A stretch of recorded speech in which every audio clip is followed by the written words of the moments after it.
On tap, straight to ale. Laika, Russian Imperial Stout, aged in Cabernet wine barrel. Better beer authority, better beer. Hi, I'm David Hartogs, and this is your Better Beer Authority.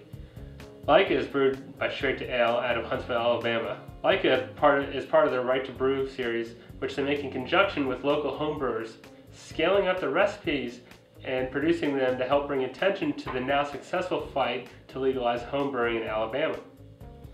Laika comes in 3 versions: the regular Russian Imperial Stout, bourbon barrel, and this, the Cabernet barrel version. Laika comes in at 9.75% ABV and has 75 ABUs. Straight to Ale is just named the best brewery in Alabama by RateBeer.com. They're located near NASA's Marshall Flight Center, and many of their beers are named after different aspects of the space program. Laika was a stray dog from Moscow who became the first animal launched into space, which is characterized on the label. On May 7 of 2013, the state of Alabama legalized homebrewing and became the 49th state to do so. Mississippi quickly followed. So Dave, you've been drinking this for a little while now. What kind of flavors are you pulling out of this? Well, this is a very delicious beer. There's a lot of like dark fruit taste to me. There's like plum, raisins, and very bitter coffee, chocolate probably, like dark chocolate, some semi-sweet chocolate. It's very, very good, very tasty. Okay, very good. And Andrew, are you getting any of the aroma? Do they match the flavors that he's pulling out? They do a little bit. I mean, I definitely get some of that dark fruit flavor to it. And the first thing I thought of as soon as this was handed to me, first thing that came to bat was bourbon. Yeah. So I'm gonna just say I'm guessing it's some sort of bourbon aged type of beer. Okay. Because that's exactly what I got off the. You just ruined my underlining question. Go ahead. Because I'm that good. But yeah, I mean, the aroma on it is fantastic. Like I said, the dark fruit notes are there. The bourbon is there, as well as just kind of that little bit of smokiness, kind of on the back end. Yeah. But mostly that bourbon is kind of there nicely. Okay, great. And you know, Brian, I think we can all agree this is a pretty hefty beer. Talk about the mouthfeel. Like, what's it like? Well, I'm definitely picking up like it's a medium body beer. There's definitely, I'm sensing that kind of crispness when I taste that carbonation. The lacing is I really enjoy that lacing that sticks, and that stays. We've had this outside for a little while. It doesn't go away. Yeah, it clings nicely. Absolutely. So, it's just a beautiful looking beer. Yeah. Okay. Great. Thanks. So Dave, I want to know your rating, and you know, when you think of big, bold beers, where do you think this beer is made? I don't really want to know what brewery it is, but like if you were to say, wow, this part of the country makes beers, what are you thinking? My rating is 8. I really am enjoying this beer a lot, and I'm not the kind of person that really likes to delve into like imperial stouts that are oak age or bourbon barrel aged. That to me is one of those things. Hey, I'll buy 2, try 1, and then open out one up like 6 months later just to see what the difference is. But I get a feeling this is made somewhere in the Midwest. Okay. So. All right, that's not a bad guess. You know, Andrew, one of the questions I want to ask you is that this is aged in a barrel of some sort. Okay. And I'm going to tell you it's not bourbon. Really? Okay. No. Okay. So, what type of barrel do you think it is? If it's not any kind of bourbon, that's kind of tough.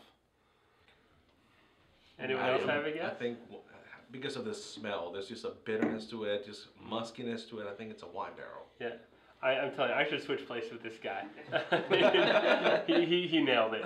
It's, really? Yeah. Like a red wine barrel? It's a Cabernet barrel. When he was talking about the plums and whatnot, I was like, thank God he's on the panel. This guy's good. So, so you got an 8, and did you give me your rating? Oh, I'm sorry. Mine is an 8 as well. Yeah. It's a solid beer, and yeah, I mean, I really like stouts. Yeah. It's definitely kind of more my style overall, and this is definitely one I would enjoy often. Okay. And Brian, you know, we always pick on you because you're the hop-head resident IPA guy, and of course we keep feeding you non-hoppy beers. So what I want to know is, A, are you coming to the dark side, and B, would you buy this beer on the shelf, and what's your rating? Absolutely. Well, first of all, I give it a snowman. I give it an 8. So I'm being pulled to the dark side. I guess you could say show by show. I'm just sitting here going, this thing's hitting me. And yes, I would totally buy it if I saw. I've never had a wine barrel. I guess this was a stout.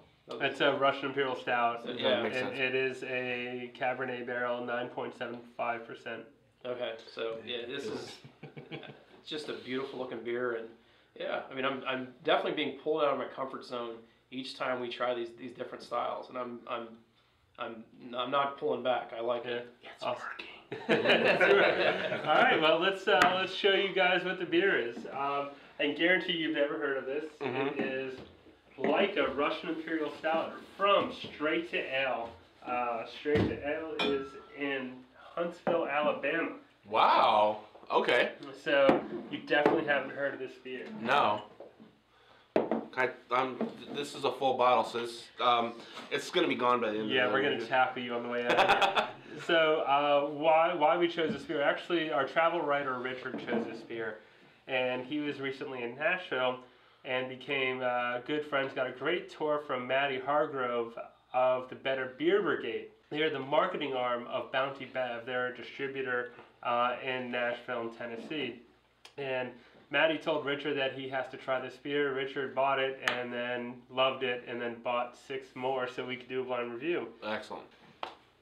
So Dave, now that you've had this beer, you know what it is. What are your impressions?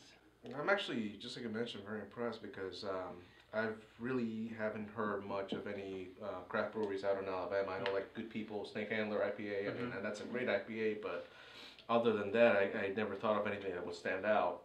You give me this without me knowing what it is, and I think this is delicious, and I'm impressed. Right. I really am. I'm surprised, impressed, and I would definitely have this again. Okay. And Andrew, does this make you want to go down to Alabama and see what other craft brewers are down there? Oh, absolutely. Without a doubt. And he said I'd have to kind of look at it on a map, but I could definitely visit this place, grab a couple of whatever they have on available, bottled, canned, however they distribute, make my way down to Gulf Shore and kind of waste away the weekend. Hey, So that sounds good. Take me with you. you got it. Or not. So Got to be my wife first. There you go. Brian, please let Andrew down. Brian, what are your final impressions of this? Are you kind of curious to see what else these guys can do, or are you kind of curious to see what else you enjoy about stouts? Well, certainly, this is definitely something that's pulling me into the stout realm. I really enjoy it. Now, you mentioned something about you kind of setting the storyline is that Huntsville's a place that you'd be surprised that where craft brewers would where they are. But what's funny is Huntsville has had a hockey team, a college hockey team there for the last 30 years. You'd never thought that Huntsville, the Alabama Huntsville, would have a college team, and that's what stuck out to me. Like, this is a kind of a random placement for it. So it just reminded me of that, and I don't know. Maybe we'll go down there and catch a hockey game and go to the brewery. There you go. Hockey and craft brew in Alabama. I mean, it sounds. I'm all for it. Well, there's probably a ton of engineers running around, and they're probably figuring out every little aspect of beer they can and how to brew beer. So they probably, we up here in the northern Virginia, we're like Alabama, this and that, but they probably have some brilliant minds down there who can probably make some beer. So, okay. Laika Russian Imperial Stout, aged in Cabernet barrels, gets an 8.0 on the Better Beer Authority scale. Have you had this beer? Would you like to try this beer, or would you visit Alabama to go get this beer? I'm David Hartogs, and this is your Better Beer Authority. Better Beer Authority.